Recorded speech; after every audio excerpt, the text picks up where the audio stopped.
अशी टम्म फुगलेली पोळी आणि भाजी आपल्याला किती छान लागते ना खायला. ते आल्यावर आपल्याला गव्हाचं पीठ मिळतं का? इथे पिझ्झा बर्गरच आम्ही इथे खातो का? तर अमेरिकेत यायचंय पण स्वयंपाक आणि पोळा येत नाही.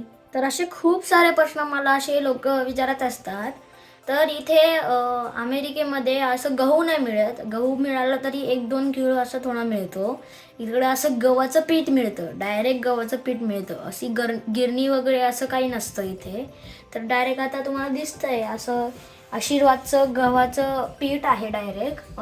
तर हे असं गव्हाचं पीठ इंडियावरून येतं इथे, शिप होतं आणि मग असे डायरेक्ट गव्हाचं पीठ मिळतं इथे. अशी गिरणी वगैरे काही नसते. मी तुम्हाला असं हे गव्हाचं पीठ दाखवलं आणि इथे 10 किलोचं गव्हाचं पीठ असं 1,500-2,000 रुपयाला येतं. तुम्ही समजा अमेरिकेत इथे येत असाल तर तुम्हाला पोळं येत नाही, काहीच चिंता नका करू, माझ्याकडे एक सोल्युशन आहे.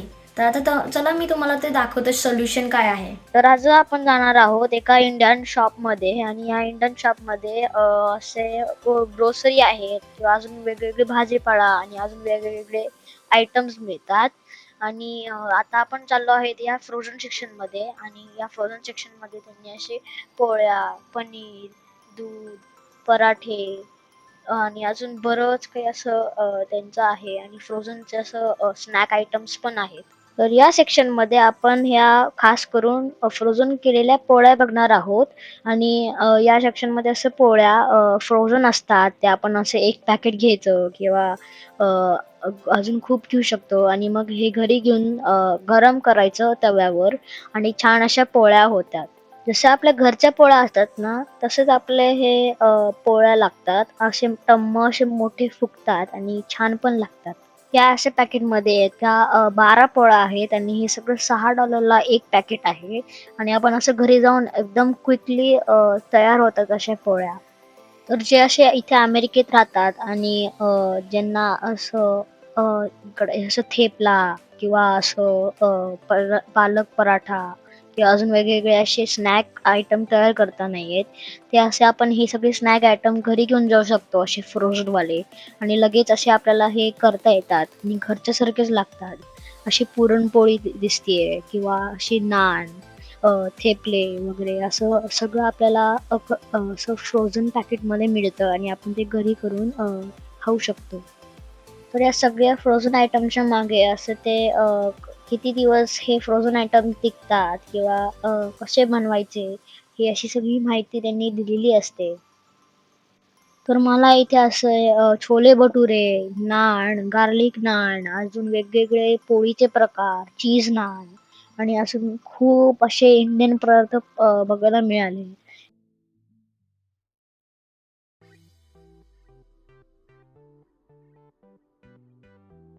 जसे आपण रोटीचे प्रकार बघितले किंवा नान आणि पराठ्याचे प्रकार बघितले, तसे अजून ढोकळा, समोसा, डोसा, बटाटा वडा, टिक्की, कबाब आणि छोटे छोटे वेगवेगळे समोसे पण होते. आलू वडी आणि अजून वेगवेगळे असे फ्रोझन स्नॅक्सचे प्रकार होते. हे सर्व प्रकार बघून मला 2 गोष्टींची आठवण झाली. एक म्हणजे इंडियाची आणि दुसरी म्हणजे अशी सगळे पदार्थ खायची.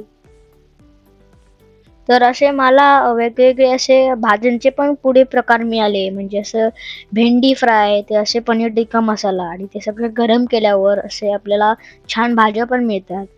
आणि मग पुढे अजून भाताचे पण प्रकार होते असे. ते गरम केल्यावर भात आपण खाता येतो म्हणजे बिर्याणी किंवा अजून वेगवेगळे डाळ भात. तर पुढे गेल्यावर आम्हाला असा उपासाचा साबुदाणा वडा पण दिसला फ्रोझन आयटम मध्ये. काय काय आणि किती किती असे खाण्याचे प्रकार होते इथे. आता स्नॅक झालं, जेवण पण झालं. आता डेझर्ट तर पाहिजेच ना.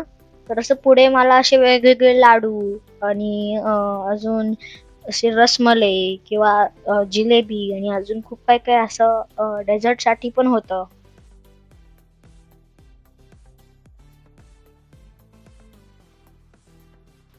हे सर्व जे आयटम आहेत हे सगळे असे इंडियावरून शिप केले जातात तिथे. आणि आता हे इंडियामधून शिप केले जातात म्हणून अजून जास्त पैसे लागतात, याला अजून थोडे महाग असतात.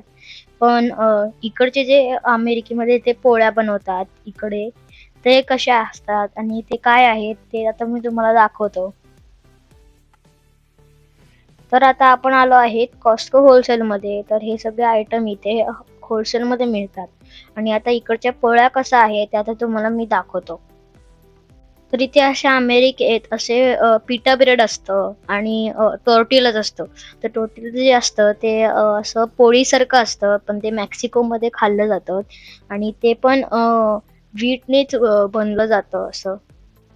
टॉर्टिलाज आणि पिटा ब्रेड जसे काही काही जण गहूनी बनवतात, तसे काही काही जण मैद्याने पण बनवतात.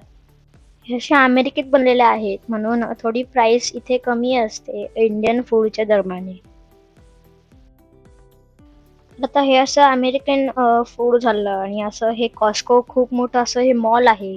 तर तुम्हाला असं पूर्ण हे मॉल बघायचं असेल, खूप मोठं आहे. तर हे सगळं बघायचं असेल हे मोठं मॉल, तर मी तर नक्की व्हिडिओ घेऊन येईल. आणि अजून हे तर इंडियनच फ्रोझन फूड आयटम झाले.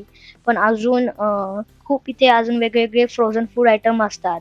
तर आता ते पण मी तुम्हाला एका दुसऱ्या व्हिडिओमध्ये घेऊन येईल. तर आज मी तुम्हाला अमेरिकेतले सगळे असे इंडियन फ्रोझन आयटम दाखवले, असं पोळ्या, पराठे आणि अजून बरेच काय असे फ्रोझन आयटम असतात. तर तुम्ही समजा तिथे असाल किंवा अमेरिकेत पण असाल तरी रेडी टू ईट असं ट्राय करून बघा.